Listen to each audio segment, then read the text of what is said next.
சென்னையில் real estate விவகாரத்தில் படுகொலை செய்யப்பட்ட திமுக முன்னாள் எம்பியின் உதவியாளரை ட்ரூ காலர் செயலி மூலம் தன்னை உத்தண்டி இன்ஸ்பெக்டர் என பதிவு செய்து ரியல் எஸ்டேட் புரோக்கர் ரவி மிரட்டியதாக தகவல் வெளியாகியுள்ளது. நில ஆக்கிரமிப்பு தொடர்பான புகார் அளிப்பவர்கள் பற்றிய தகவல்களை ரவிக்கு பகிர்ந்த காணத்தூர் போலீசில் உள்ள கருப்பு ஆடுகள் குறித்த விசாரணையும் தீவிரமடைந்துள்ளது. கூடுதல் விவரங்களை செய்தியாளர் சரவணகுமார் வழங்க கேட்கலாம். சரவணகுமார், வணக்கம். விவரங்களை பதிவு பண்ணலாம். ஐனாவரத்தைச் சேர்ந்த 72 வயதான குமார் என்பவர் திமுகவுடைய முன்னாள் எம்பி, அவருடைய உதவியாளராகவும் இருந்திருக்கிறார். தொழிற்சங்க நிர்வாகியாகவும் இருந்திருக்கிறார். இவரை காணவில்லை என கடந்த 16ஆம் தேதி தாம்பரம் காவல் நிலையத்தில் புகார் கொடுத்ததன் அடிப்படையில் அது தொடர்பான விசாரணையில் செஞ்சி அருகே இவர் கொலை செய்யப்பட்டு புதைக்கப்பட்டிருக்கிறார் என்ற விசாரணை எல்லாம் போலீசாரால் கண்டுபிடிக்கப்பட்டிருக்கிறது. என்னுடைய பின்னணி குறித்து போலீசார் விசாரணை செய்ததுல காணத்தூர் காவல் நிலைய எல்லைக்குட்பட்ட பகுதியில் அவருடைய உறவினர் ஒருவருடைய கோடிக்கணக்கில் மதிப்பு இருக்கக்கூடிய அவருடைய நிலத்தை அவர் கண்காணித்து வந்ததாகவும், அந்த நிலத்தை ஒரு கும்பல் போலி ஆவணம் தயாரித்து அபகரிக்க முயன்றதால் இது தொடர்பாக ஒரு புகார் அளித்திருக்கிறார். இந்த விவகாரத்தில் தான் கொலை செய்யப்பட்டிருக்கிறார் என்பது கண்டுபிடிக்கப்பட்டு ரவி என்ற ஒரு நில புரோக்கர், அப்புறம் மேலும் அவருடைய கூட்டாளிகள் 2 பேர், அவர் 3 பேர் கைது செய்யப்பட்டிருக்காங்க. மேலும் 4 பேரிடம் விசாரணை நடத்தப்பட்டு வருவதாக போலீசார் தரப்பில் தெரிவிக்கப்பட்டிருக்கிறது. இந்த விசாரணையில ரவிதான் இதில் முதன்மையான ஒரு குற்றவாளியாக செயல்பட்டிருக்கிறார் இந்த கொலையில் என்பதை போலீசார் தெரிவித்திருக்கிறார்கள்.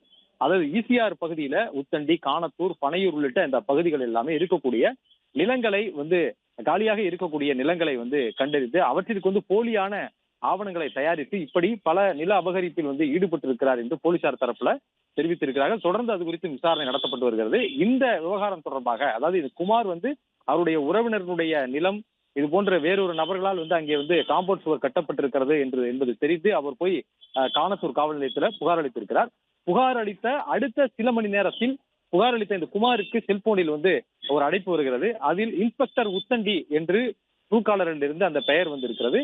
இவர் போலீஸ் அதிகாரி தான் பேசுகிறார் என்று குமார் கொலை செய்யப்பட்ட அந்த குமார் பேசியிருக்கிறார். அவரிடம் அனைத்து விவரங்களையும் மறுமுனையில் பேசிய இன்ஸ்பெக்டர் என்ற பெயரில் பேசிய அந்த நபர் விசாரித்து, நீங்கள் யார், யாருக்காக நீங்கள் புகார் அளித்திருக்கிறார்கள், அந்த நிலத்தினுடைய உரிமையாளர் எங்கு இருக்கிறார் என்ற எல்லா விவரங்களையும் வாங்கிக் கொண்டு அவர் இணைப்பை துண்டித்திருக்கிறார்.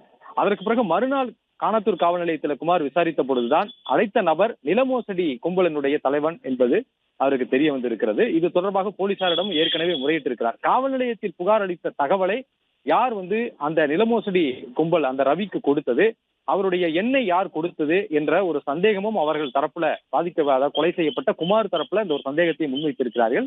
இது தொடர்பாகவும் தாம்பரம் காவல்துறையினர் விசாரணை நடத்தி வருகிறார்கள். போலீஸ் தரப்பிலிருந்து காணத்தூர் காவல் நிலைய காவலர்கள் யாரும் இந்த தகவலை கொடுத்திருக்கிறார்களா, எப்படி அது சென்றது என்ற விவரங்களை விசாரித்து வருகிறார்கள். இதே நபர் ரவி என்ற இந்த நபர் இன்ஸ்பெக்டர் என்ற பெயரில், அதாவது உத்தண்டி இன்ஸ்பெக்டர் என்ற பெயரை பதிவு செய்திருப்பதனால நிறைய ட்ரூ காலரிலும் இது கொண்டு வருவதனால பல நில மோசடிகளுக்கு, நில அபகரிப்புகளுக்கு இது போன்ற இன்ஸ்பெக்டர் என்ற பெயரில், போலீஸ் என்ற பெயரில் இது போன்ற மிரட்டல் விடுத்திருக்கலாம் என்றும் போலீசார் சந்தேகிக்கிறார்கள். அது தொடர்பாகவும் தீவிர விசாரணை நடத்தப்பட்டு வருவதாக காவல்துறை தரப்புல தெரிவிக்கப்பட்டிருக்கிறது.